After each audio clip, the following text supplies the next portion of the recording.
new season. Certainly am, yeah. What are your hopes? After last season, well, I was going to say. I'm hoping it's going to be similar to last season. Fingers crossed, no reason why not. This is a big game today, isn't it? It is a big game today, early part of the season, yeah. And hopefully it's going to be a cracking season. Are you as excited about this as you have been about previous seasons? I was a bit nervous last season. After the first half dozen games, I relaxed a bit more, but now seeing last season go the way it did, I'm pretty hopeful for this season. Good, well enjoy the game. I certainly will. I'll enjoy the season.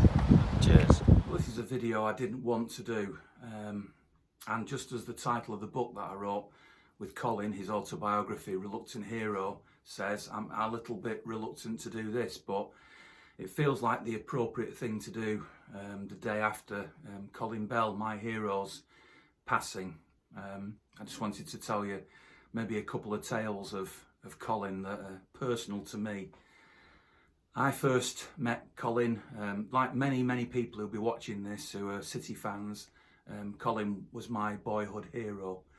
Why was he my boyhood hero? Because he was shy, he was quiet, like me.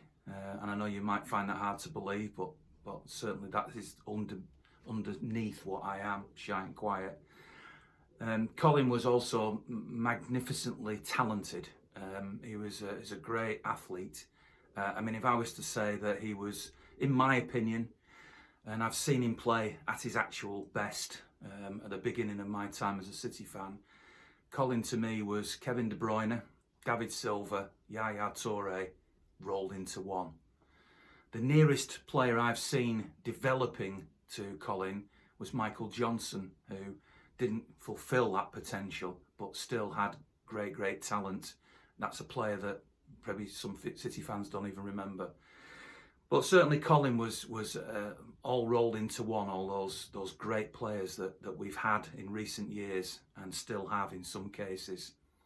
I mean, I saw a tribute from one player just recently who described a goal which summed up Colin perfectly, which was that 1 minute he was heading the ball off the line defensively, and then as City broke away, who was on the end of the cross on the far post when it came in to head it home? It was Colin. And anybody that saw him play knows that there wouldn't have been a lot of running around and kissing and waving his arms. It might have been a sort of, and then back to the halfway line to start all over again. That was Colin. His nickname was Nijinsky. Some people say that's after the racehorse. Some people say it was after the ballet dancer. I like to think of it as a bit of both, really, because Colin had the elegance and style of a ballet dancer, and he had the stamina of a racehorse. He scored so many goals and he was so influential in big games, because scoring the first goal or being influential is often so important. From a personal point of view, while I was at the BBC, was asked if I wanted to nominate anybody to carry the Queen's Jubilee baton, which is the equivalent of the Olympic torch. And so I nominated Colin. I rang him up. I had the great pleasure to say to Colin, who I'd already met and knew quite well, would you like to carry the baton? And he said, of course I would. He said, but I don't want any publicity. I don't want any cameras. I don't want anybody coming taking pictures of me. And I said, yeah, I get that. I understand that you're quiet. I mean, I'd met him many years ago at the Bell Waldron, a restaurant they had in Whitefield, when I was only at Hospital Radio and did an interview with him back then. I didn't realise how rarely he gave out the interviews, but I knew how humble he was. So I arranged for him to carry the Queen's baton, and you carried it with a tracksuit on, and you got on a bus that was ahead of where the runner was, so that everybody was in place at the right time. And that's what he did.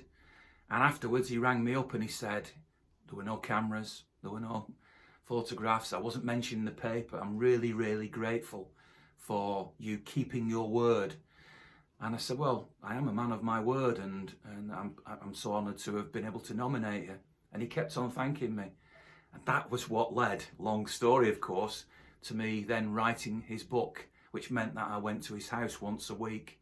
I was there for lunch, and he would make me Colin Bell would make me a sandwich and make me a cup of tea and talk to me about the world, as well as all his football stories. We went up to Heselden in County Durham, and where he grew up, of course. Horden Colliery Welfare Juniors was the junior team that he played for. We went there, I wanted to get a picture of him inside the ground, and he wouldn't come into the reception with me to ask permission.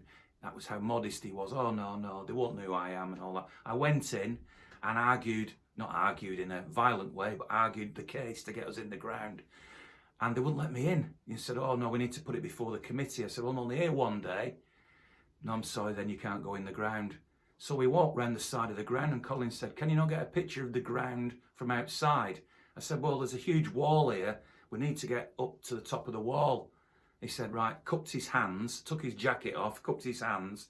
I put my foot in Colin Bell's hands and shimmied up the wall to take the picture over the top. That was Colin for you, a very humble man. I spent many occasions with him like that, and every Christmas, pretty much every Christmas anyway, either he would ring me or I would ring him.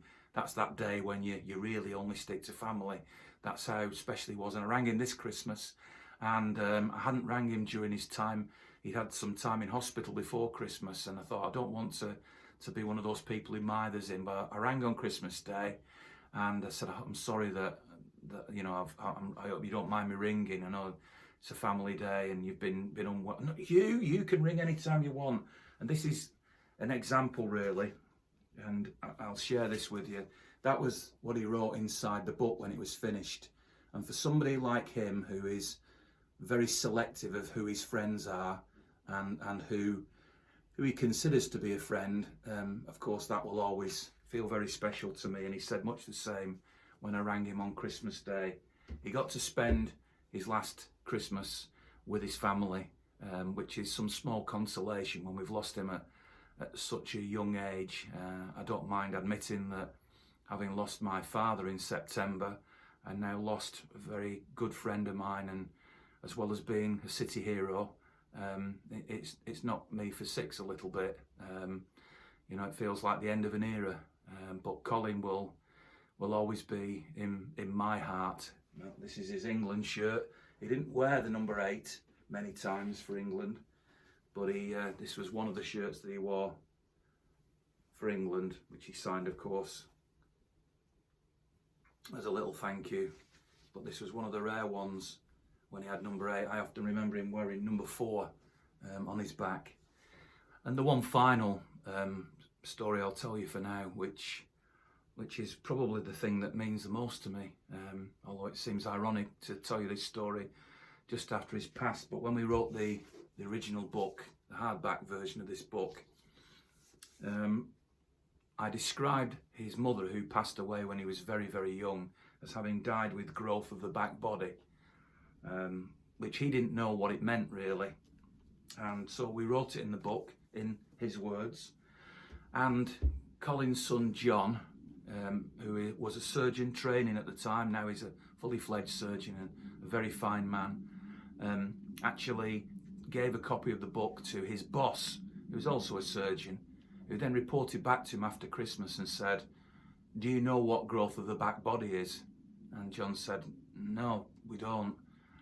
And he said, it's actually bowel cancer, and that's what she died of, and you do know that can be hereditary. And John said, no. He said, I suggest you have Colin checked out straight away. And within 3 or 4 weeks he was in hospital. I went to visit him, of course, in hospital, and they found the polyps that are often the early indication of bowel cancer, and they removed them. And maybe if that hadn't happened, maybe we would have lost Colin earlier. Who knows? But if I played any sort of small part in extending this great hero and this great friend of mine's life, then that makes me feel very proud. And in the paperback version that came out, which you might still be able to get on eBay or somewhere, the last couple of chapters explain that story. Colin was, they say don't meet your heroes. Colin was exactly as I would have wanted him to be, and a lot better. A magnificent man. I can't believe that I'm sitting here doing this sort of eulogy really to Colin, because it's heartbreaking to think that just at the age of 74 we've lost this great man. I'm sure you will have your memories of Colin. Many of you will have met him at different times, and I'm not I don't consider myself to be more special in my memories. I just wanted to share my memories with you. Thanks, Colin. Thanks for everything.